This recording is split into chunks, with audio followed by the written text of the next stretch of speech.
Olá a todos, então estamos começando nosso novo podcast, nosso novo episódio, e hoje eu vou falar especialmente de um gênero e de um autor que cultiva esse gênero que é muito especial. Esse autor ele está em pré-venda na nossa campanha no Catarse no momento, que é o Mark Valentine. Eu vou falar um pouquinho, esse é um autor o Mark Valentine é um autor que tem uma obra muito vasta já, embora não muito conhecido, né, no Reino Unido. Na Europa ele já é um autor um pouco mais conhecido, ele trabalha bastante com introdução a obras do Fantástico, né, que não estão ainda canônicas, então ele recupera alguns autores menos conhecidos, mas no Brasil, evidentemente, infelizmente, ele ainda não é muito conhecido, né? Mas hoje eu vou falar de uma produção específica dele. Ele escreve basicamente contos, né, novelas, né, alguns contos mais longos, e ensaios, mas ele também escreve poemas. E em especial ele é especialista, digamos assim, ele tem bastante carinho por um gênero específico que é o poema em prosa. Bom, em termos acadêmicos, né, digamos assim, ou históricos, o poema em prosa usualmente ele é colocado como digamos assim, o surgimento dele teria acontecido mais ou menos em 1842 com o lançamento do livro Gaspard de la Nuit, Fantasia, la mania de Rembrandt e Callot, por Aloysius Bertrand. O Aloysius Bertrand, então, teria inaugurado esse gênero, que é um gênero, como o próprio título alude aí a Rembrandt, né, e Callot, é um gênero visual, né, que tem um grande peso da visualidade, e é um gênero, então, que flerta, não é, que traz, digamos assim, um universo poético para dentro da prosa, não é o próprio título diz, né? Posteriormente, então, esse material produzido pelo Aloysius teria, digamos assim, uma ressonância gigantesca, primeiro no Aloysius Bertrand. Em primeiro lugar no Baudelaire e depois no todo o simbolismo francês, né? Bom, essa visão histórica, digamos, mais convencional, eu acredito que tem alguns problemas, né? E o poema em prosa, na minha visão, nas minhas pesquisas, ele tem uma forte ressonância das formas, digamos assim, prosaicas fragmentárias, né? O romantismo alemão, com Novalis, Schlegel, né, e outros autores, eles cultivavam fragmento. Quer dizer, o Novalis, vários livros deles são coletâneas de fragmentos, né? Pensamentos, o nome de estudo, né? Fragmentários que ele organizava mais ou menos de forma temática, mas que eram extremamente estimulantes, não é? Que é mais ou menos também a essência do aforismo, essa, digamos assim, produção filosófica que a França teve em grande, digamos assim, em grande atenção, né? Teve uma moda, né, com Pascal no século XVII e XVIII e outros grandes moralistas, né, franceses na filosofia cultivavam muito a máxima e o aforismo, que é o pensamento mais breve, não é? Existe na humanidade, digamos assim, mas é uma forte tendência humana, e isso você vê na história, é a busca por grandes totalidades, não é? É o tratar, assim, em filosofia o tratado, em poesia o poema épico, né, como Lusíadas, Orlando Furioso, a própria Odisseia. Já na modernidade, você tem o romance, né, o romance é a grande produção, não é? Enquanto que as produções menores ou fragmentárias, como o conto, o aforismo, não é?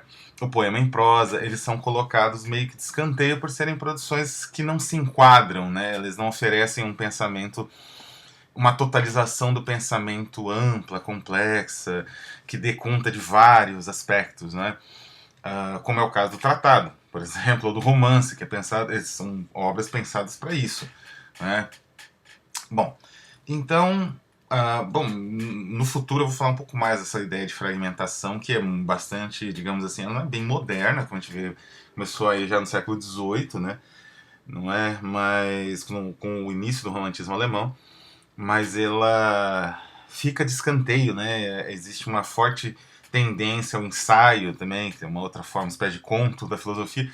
Essas formas, digamos assim, de criação, elas são colocadas um pouco de escanteio para a valorização do pensamento totalitário, digamos assim, do pensamento que assambarca uma dimensão maior, né?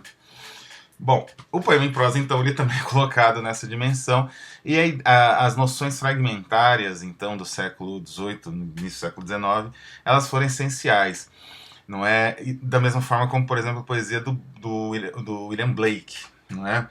O Blake, no livro dele como Casamento do Céu e do Inferno, ele produz uma poesia meio narrativa, meio pensamento, meio visão mística, e é bem isso que é o poema em prosa, né? Ele funciona, ele não é uma alegoria, mas ele carrega elementos alegóricos.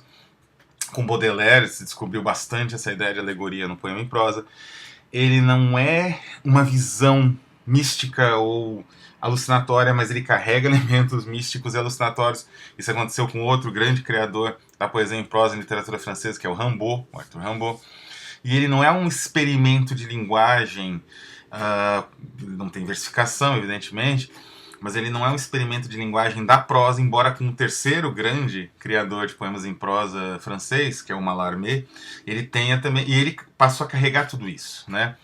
E no século XX você vai ter grandes criadores de poesia em prosa, como, por exemplo, o Jorge Luis Borges, que trabalhava tanto a versificação, muitas vezes até com uma certa carga barroca, quanto o poema em prosa sem rimas, né?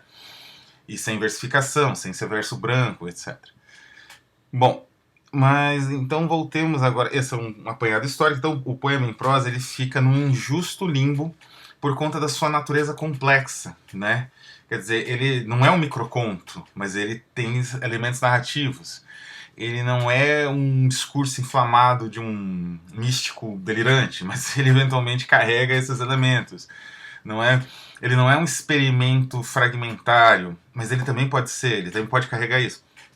Então, o poema em prosa ele é uma representação prosaica, não é? Digamos assim, com uma essência poética, né? Uma concepção poética na base da sua criação, que resulta em figuras, em, digamos assim, imagens, em efeitos que no poema são alcançados através de musicalidade, da estrutura versificada, etc, etc.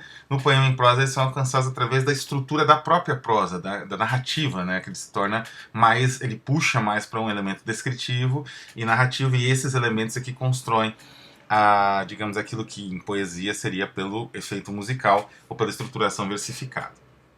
Pois bem, então, dito isso, essa é uma apresentação rápida, como eu disse, que foge um pouco, não é da apresentação usual, do poema em prosa. O poema em prosa, ele teve digamos, um apogeu em língua francesa durante o simbolismo. Foram sucessivos autores que trabalharam com de grande importância no simbolismo francês, especialmente, se tornou uma expressão do simbolismo, né? Como eu mencionei, Baudelaire, que escreveu pequenos poemas em prosa, o Rimbaud, cuja produção poética é em grande parte prosaica, tanto no Uma Estação no Inferno quanto no Iluminações, e o Mallarmé, que aproximou uma parte digamos, os textos dele são quase crônicas, de uma essência poética também em prosa, né, de apresentação do pensamento de uma forma muito particular, muito rica. Então o simbolismo ele absorveu muito isso, tanto no Brasil, né, digamos assim, vários autores, o próprio Cruz e Souza produziu poemas em prosa, por exemplo. Então ele foi uma expressão do simbolismo, curiosamente. Na modernidade ele perdeu um pouco de força, não é? É curioso isso, inclusive, né, com as vanguardas. Depois ele retornou, de certa forma, em alguns autores, enfim, Jorge de Lima, enfim, tem alguns autores que trabalharam algumas noções do poema em prosa, algumas produções do poema em prosa. E então agora nós chegamos, né, posto digamos, essa arcabouço histórico, chegamos no Mark Valentine. O Mark Valentine, eu tomei, digamos assim, conhecimento da obra dele com os poemas em prosa, né? Os primeiros que eu li dele estão na coletânea Infranoir, né, que foi publicada pelas duas editoras em conjunto na época, que os editores eram amigos ainda, Zagava e Ex-Occident Press. No Infranoir, que é uma coleção de 4 cinco autores, seis autores na verdade. A parte do Mark Valentine chama Smoke, não é? E são poemas em prosa, às vezes alguns pequenos quase contos, como After Europe, que é um conto, aliás, muito bom. Alguns poemas assim, escritos já em estrutura rimada, não é? E algumas experiências em prosa, realmente, não é? Clerk of the Invisible, não é? Que é um poema em prosa. Longo, aliás, nesse livro ele faz longos poemas. O poema em prosa ele tem uma tendência a ser petit, né? Inclusive o título do Baudelaire, do livro do Baudelaire. Então eles têm a tendência de ser breves. Digamos assim, a ideia de algo breve aproxima também um pouco do poema. O poema é breve, o soneto é breve, e ele condensa muitas coisas numa estrutura simples e breve, né? Quer dizer, esse é o grande trunfo, o grande triunfo do poema. Então, o poema em prosa, o do poema formal, né, em rimas. O poema em prosa ele segue de perto essa ideia, né? Então ele tenta fazer, ele inverte isso já no Smoke, nessa primeira obra que tem alguns poemas em prosa, e ele, digamos assim, escreve poemas em prosa maiores. E tem algumas experiências, como Evan Those Days, que é uma experiência formal com espaço entre as letras, na formatação do texto.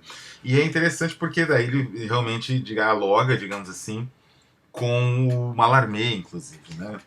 Então é digamos, um trabalho, só foi publicado aqui, eu nunca vi em nenhum lugar.